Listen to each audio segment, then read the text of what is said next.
बताता हूं, मैं फिर बोलूंगा मणिपुर। मान्यवर, इन लोगों ने नॉर्थ ईस्ट के लिए कुछ नहीं किया, ना विकास किया है ना कुछ किया है। मैं आपको बताता हूं, अटल जी नैसेक स्थापना कर गए थे, इसरो जैसी एक संस्था बनाई, पदेन मैं इसका अध्यक्ष होता हूं। मोदी जी ने नैसेक को एक्टिवेट करा, पूरा नॉर्थ ईस्ट का स्टडी किया है, ब्रह्मपुत्र के पूर को बड़े बड़े मैदानों में तालाब बनाकर इसके अंदर डाइवर्ट कर सिंचाई भी होगी, बाढ़ का रास्ता भी होगा और पर्यटन भी होगा। ये बाढ़ मुक्त नॉर्थ ईस्ट आने वाले वर्षों में, और हम बनाकर रहेंगे नॉर्थ ईस्ट को बाढ़ मुक्त, क्योंकि आपका अविश्वास प्रस्ताव गिरने वाला है, जनता हमें चुनने वाली है। क्योंकि भले आपको विश्वास हो, मगर जनता को तो मान्यवर, मैं जब ये कहता हूं तब हमने नॉर्थ ईस्ट में शांति ऐसे भावनाओं से नहीं करी, ये कागजी शांति नहीं है। इसके पीछे रणनीति है, इसके पीछे कड़ी मेहनत है और इसके पीछे लगन भी लगी है। मान्यवर, 2014 में अचीक नेशनल वॉलंटियर काउंसिल की हमने समाधान करा, लगभग 674 लोग समाधान हुआ। अब ये अचीक नेशनल वॉलंटियर काउंसिल की हिंसा में 224 लोग मारे गए। एनएलएफटी के साथ 2019 में समाधान हुआ, 88 लोगों ने सरेंडर किया, इसमें 144 लोग मारे गए थे। बोडोलैंड के national democratic front of Bodoland के साथ समाधान हुआ 2020 में, एनएलएफटी के साथ 19 में हुआ, 2020 में बोडोलैंड के साथ national democratic front of Bodoland के साथ हुआ, 1630 लोग सरेंडर किए, 4300 लोग बोडोलैंड की हिंसा में मारे गए थे। मान्यवर, 4362 लोग, और इन्होंने हथियार डाले। कार्बी समूह 197 लोग मारे गए थे, 1000 उग्रवादियों ने समर्थन किया। असम आदिवासी सशस्त्र समूह 1182 लोगों ने सरेंडर किया, 329 लोग मारे गए थे। और दिमासा नेशनल लिबरल आर्मी 168 लोगों ने सरेंडर किया, जिसमें 25 लोग मारे गए थे। मान्यवर, कुल 8000 सशस्त्र उग्रवादियों ने सरेंडर नरेंद्र मोदी जी के 9 साल में किया।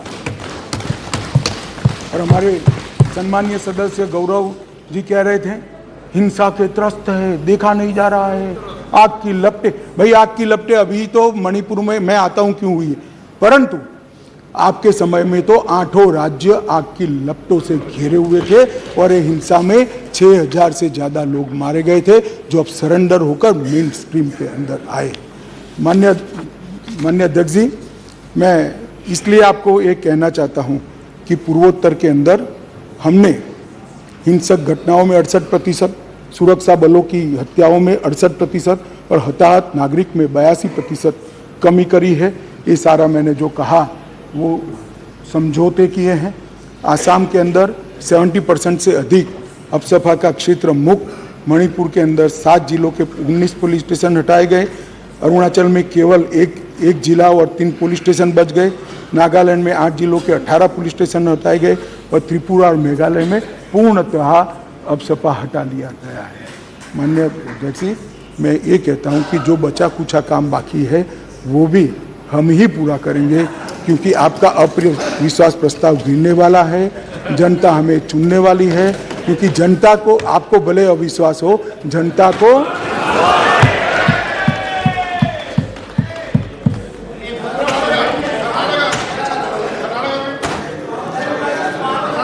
मान्यवर, अब मैं मणिपुर की बात करना चाहता हूं।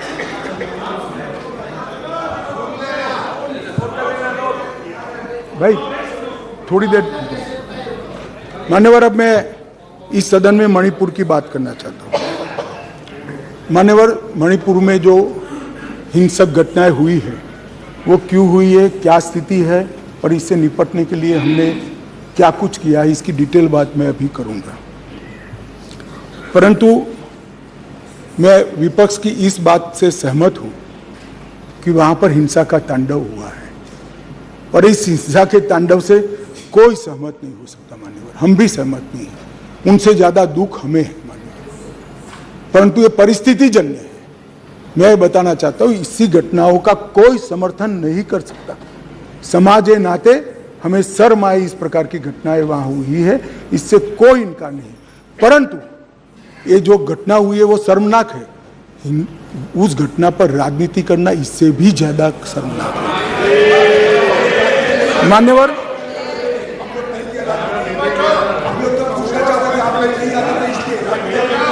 मैं बताता हूं,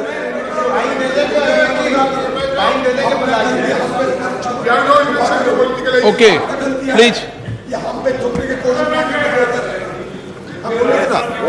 ये गलती आपकी है यार आपके टाइम में बोलना पड़ेगा, मेरे चाहते हैं सारे इल्जाम। प्लीज गलती आपकी है, हम तो सवाल पूछने वाला है और आप हमारे ऊपर दोबारा इल्जाम थोपने की कोशिश कर रहे हैं।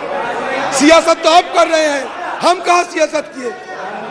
प्रधानमंत्री गए नहीं, प्रधानमंत्री जी की उपस्थिति